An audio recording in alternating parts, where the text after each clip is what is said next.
Bismillahirrahmanirrahim. Assalamualaikum warahmatullahi wabarakatuh. Perkenalkan, nama saya Rauf Prakon S. Wongso, NIM 190103095 dari kelas 5D. Yang pertama ada pengukuran. Pengukuran sendiri merupakan kegiatan yang dilakukan untuk mengukur sesuatu, yakni membandingkan sesuatu dengan kriteria atau ukuran tertentu atau proses pemasangan fakta-fakta suatu objek ukur. Pengukuran sendiri berkaitan dengan Al-Quran Surah An-Naml ayat 40, di mana artinya adalah seorang yang mempunyai ilmu kitab berkata, "Aku akan membawa singgasana itu kepadamu sebelum matamu berkedip." Maka ketika Sulaiman melihat singgasana itu terletak di hadapannya, dia pun berkata, "Ini termasuk karunia Tuhanku yang mengujiku. Apakah aku bersyukur atau mengingkari nikmatnya? Barang siapa bersyukur, maka sesungguhnya dia bersyukur untuk kebaikan dirinya sendiri. Dan barang siapa yang ingkar, maka sesungguhnya Tuhanku Maha Karya, Maha Mulia." Selanjutnya ada penilaian. Penilaian sendiri dalam bahasa Inggris dikenal dengan kata assessment yang diartikan menilai sesuatu atau dapat diartikan sebagai proses menentukan nilai suatu objek. Allah Subhanahu wa Ta'ala telah menerapkan prinsip penilaian dalam Al-Quran Surah Al-Baqarah ayat 31 dan 33. Pada ayat 31, terjemahnya adalah, "Dan dia mengajarkan kepada Adam nama-nama benda-benda seluruhnya, kemudian mengungkapkannya kepada para malaikat lalu berfirman, Sebutkanlah kepadaku nama benda-benda itu jika kamu memang benar orang-orang yang benar." Oleh karena itu, dapat dilihat bahwa ayat tersebut berkaitan dengan konsep penilaian dalam evaluasi pembelajaran matematika. Lalu yang ketiga adalah evaluasi pembelajaran. Evaluasi sendiri berasal dari bahasa Inggris yaitu evaluation, yang diartikan suatu tindakan atau suatu proses untuk menentukan nilai dari sesuatu yang berakhir dengan mengambil suatu keputusan. Selanjutnya ada pembelajaran. Pengertian pembelajaran adalah proses interaksi antar peserta didik dengan pendidik dan sumber belajar pada suatu lingkungan belajar. Jadi bisa disimpulkan bahwa evaluasi pembelajaran adalah kegiatan atau proses untuk menentukan sampai sejauh mana kegiatan pembelajaran telah mencapai suatu tujuan yang telah ditetapkan.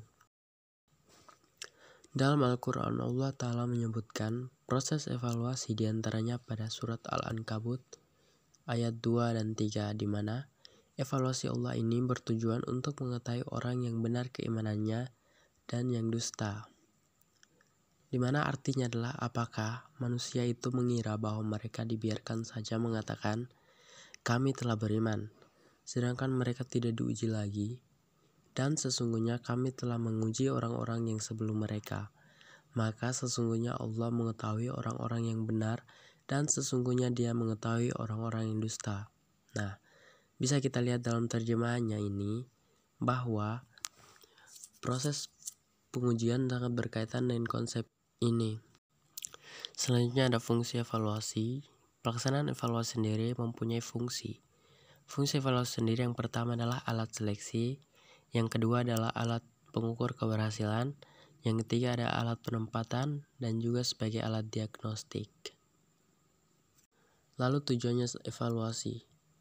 Tujuan evaluasi sendiri berkaitan dengan fungsi evaluasi di mana sebagai alat seleksi, pengukur keberhasilan, dan alat penempatan. Lalu yang pertama sebagai alat seleksi, fungsi evaluasi sebagai alat seleksi terkandung dalam tujuannya yaitu untuk mendapatkan calon siswa pilihan yang cocok dengan suatu jurusan dan jenjang pendidikan tertentu. Lalu adapun kedudukan evaluasi. Kedudukan evaluasi sendiri dalam kegiatan belajar mengajar berada sebelum, selama, dan sesudah kegiatan belajar berlangsung.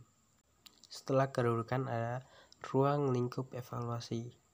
Ruang lingkup evaluasi sendiri mencakup objek evaluasi di mana adalah segala sesuatu yang menjadi titik pusat pengamatan evaluasi. yaitu masukan atau input, proses, dan keluaran atau output.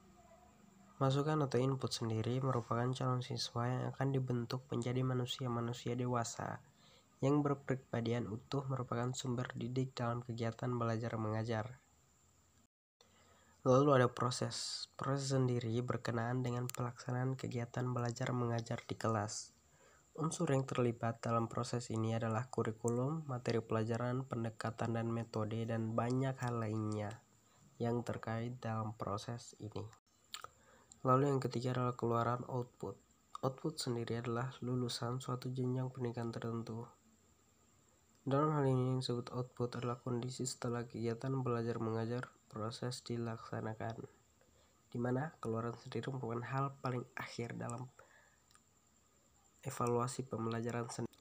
Yang selanjutnya adalah penilaian autentik dan jenis-jenis penilaian autentik.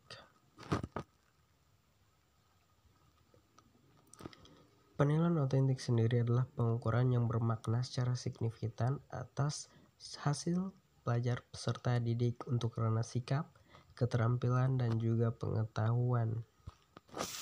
Jenis yang pertama adalah LOTS atau Low Order Thinking Skills, yang merupakan keterampilan mencakup, mengingat, memahami, dan mengaplikasikan.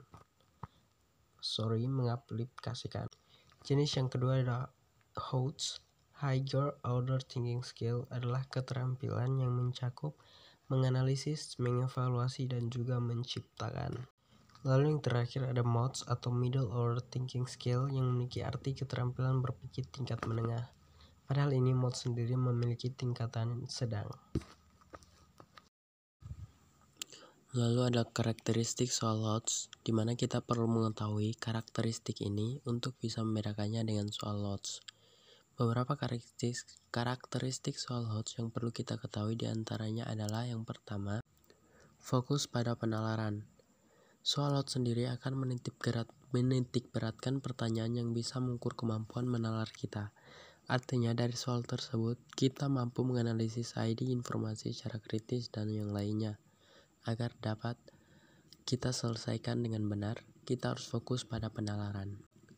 Karakteristik yang kedua adalah berkaitan dengan fenomena sehari-hari. Banyak yang mengkaitkan suatu materi dengan situasi nyata dalam kehidupan sehari-hari. Contohnya saja sosial media, resesi ekonomi, rantai makanan, adaptasi tumbuhan, dan banyak lagi. Yang ketiga adalah soal berupa cerita, tabel, dan diagram. Saat kita mengerjakan soal HOTS, ada data yang diberikan dalam bentuk penggalan cerita, paragraf bacaan, gambar, tabel, maupun grafik. Nah, ini juga merupakan salah satu karakteristik dalam soal HOTS. Lalu ada contoh soal HOTS sendiri, yang ini adalah contohnya adalah hasil dari 17 kurang dalam kurung 3 kali min 8 adalah A49, B41, C7, D-41. Di mana soal ini sendiri menguji kemampuan menyelesaikan masalah yang berkaitan dengan operasi tambah, kurang, kali, atau bagi pada bilangan bulat. Untuk menyelesaikan soal ini, yang pertama adalah menyelesaikan soal di dalam kurung terlebih dahulu, yaitu 3 kali min 8, baru 17 dikurang hasil dari 3 min 8, di mana 3 kali min 8 adalah min 24. Lalu selesaikan 17 kurang min 24, di mana 17 min ketemu min akan menjadi plus, maka 17 ditambah 24 adalah 41. Jadi hasilnya adalah 41. Mungkin hanya itu saja yang dapat saya jelaskan terkait materi ini. Saya ucapkan terima kasih dan saya tutup wabillahi taufiq wal hidayah. Wassalamualaikum warahmatullahi wabarakatuh.